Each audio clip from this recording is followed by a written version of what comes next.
카카오의 카풀 서비스는 반드시 도입되어야 한다. 내용이 궁금하신 분들은 영상을 끝까지 시청해주시기 바랍니다.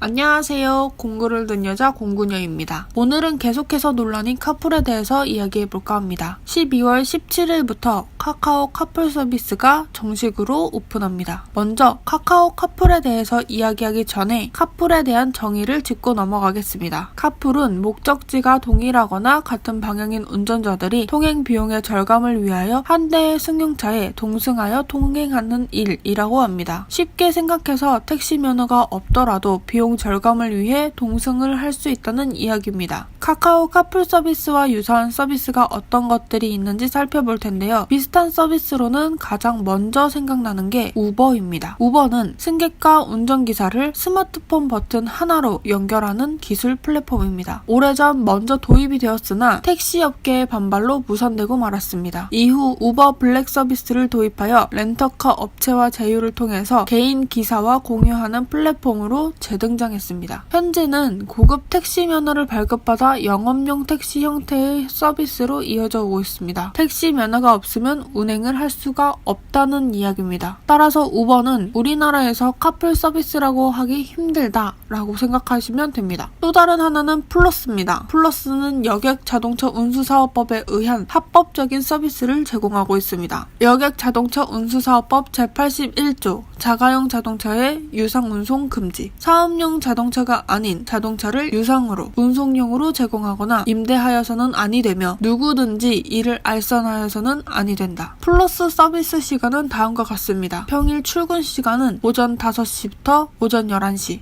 퇴근 시간은 오후 5시부터 이길 오전 2시, 휴일 전날 출근 시간은 오전 5시부터 오전 11시, 퇴근은 오후 5시부터 이길 오전 3시입니다. 이처럼 플러스는 서비스 시간에 제한을 두면서 운영하고 있습니다. 그리고 럭시라는 카풀 서비스가 있었지만 카카오 모빌리티에서 252억 원에 인수했습니다. 이로써 카카오가 본격적으로 카풀 서비스에 진입하게 되었습니다. 편의상 카카오 모빌리티를 카카오라고 칭하겠습니다. 카카오 카풀 서비스도 플러스와 유사한 형태로 진행될 예정이며 운전자 개별적인 운행 횟수 제한을 엄격하게 제한할 것이라고 합니다. 택시업계가 왜 카카오 카풀에 대해서 반대하는지 알아보겠습니다. 청와대 게시판에 카풀 반대 청원도 올라왔는데요. 서명한 사람이 20만 명이 넘습니다. 카카오 카풀 반대측 내용을 정리해보면 이렇습니다. 첫 번째, 수십 년간 길바닥을 일터로 닦았습니다. 두 번째, 택시기사의 일터를 뺏지 말아주세요. 세 번째, 이미 불법 자가용 콜이 성행 중입니다. 네 번째, 여객 운송면허 없이 유료 운행을 하는 것은 불법입니다. 이러한 이유로 반대를 하고 있습니다. 반대측의 이야기를 생각해보기 전에 시대적인 배경을 생각해볼 필요가 있습니다. 우리는 지금 엄청난 속도로 변해가는 시대적 흐름을 겪고 있습니다. 매년 새로운 스마트폰이 등장하고 새로운 서비스가 등장하고 있습니다. 플랫폼 사업도 끊임없이 등장하고 사라지고를 반복하고 있죠. 시간이 지날수록 우리는 편리한 시스템을 누리고 새로운 서비스를 접하게 됩니다. 이러한 흐름 속에서 카풀 서비스도 등장하게 된 것입니다. 대한민국은 시장 경제 국가입니다. 누구나 이윤을 얻기 위해서 상업활동을 할 수 있도록 보장하는 제도입니다. 수요와 공급의 원리에 따라서 상품 값이 정해지고 노동도 이 원리가 적용됩니다. 이렇게 자유롭게 경쟁하면서 경제활동을 할 수 있는 대한민국에 우리는 살고 있습니다. 수십 년간 길바닥을 일터로 닦았고 택시기사의 일터라는 이유로 뺏지 말아야 할 이유가 있을까요? 생존권이 걸려있는 일이기 때문에 건드려서는 안 되는 산업일까요? 무엇이 우리 모두에게 도움이 되고 소비자와 공급자가 모두 웃을 수 있는지 잘 생각해 볼 필요가 있습니다. 운송뿐만 아니라 모든 서비스가 이러한 시장 경제에 의해서 돌아가는데요. 새로 생겨난 서비스가 기존의 서비스에 피해를 끼친다면 생겨서는 안 되는 건가요? 오히려 저는 이렇게 생각합니다. 기존의 서비스도 신규 서비스처럼 경쟁력을 갖추고 더 나은 서비스를 제공하기 위해서는 발전해야 된다고 생각합니다. 그런데 제가 느끼는 지금의 택시업계는 더 이상의 발전은 생각하지 않고 그저 자신들의 밥그릇을 뺏지 말아달라는 어린아이의 땡깡 정도로밖에 밖에 안 보입니다. 카풀 서비스를 반대하는 택시 기사님들을 싫어하는 게 아닙니다. 택시 업계 사장 또는 임원진들이 먼저 발벗고 나서서 어떻게 더 경쟁 체제를 갖추어 나갈 수 있을지 고민해 볼 필요가 있다고 생각합니다. 자신들의 서비스가 왜 대중들에게 지지를 받지 못하는지, 기사님들이 왜 힘들게 산악금을 하루에 10시간 이상 일하면서 채워 넣어야 하는지 구조적인 문제부터 고민해 볼 필요가 있다고 생각합니다. 이미 택시 업계보다 더 나은 서비스를 제공하기 위한 회사들도 계속해서 생겨나고 있습니다. 예를 들면 타다와 같이 택시보다 조금 비싼 요금이지만 카니발 11인승 차량으로 프리미엄 서비스를 제공한다든지, 어플을 통해서 더 손쉽게 손님과 기사님을 매칭시켜준다든지 진보된 서비스가 계속해서 등장하고 있습니다. 정말로 고민해봐야 할 문제는 지나치게 많은 기존의 택시의 수를 줄이고 보다 발전된 형태의 택시 업체가 많이 나오는 게 택시 기사님과 이용자들 모두에게 이득이 되는 일이 아닐까 생각합니다. 따라서 카카오 카풀 서비스를 시작으로 새로운 형태의 택시 업계와 대항할 수 있는 수많은 업체들이 경쟁을 통해서 저렴하고 질 좋은 서비스를 제공할 수 있는 게 바람직하다고 생각합니다. 카카오의 카풀 서비스는 반드시 도입되어야 합니다. 여러분의 생각은 어떠신가요?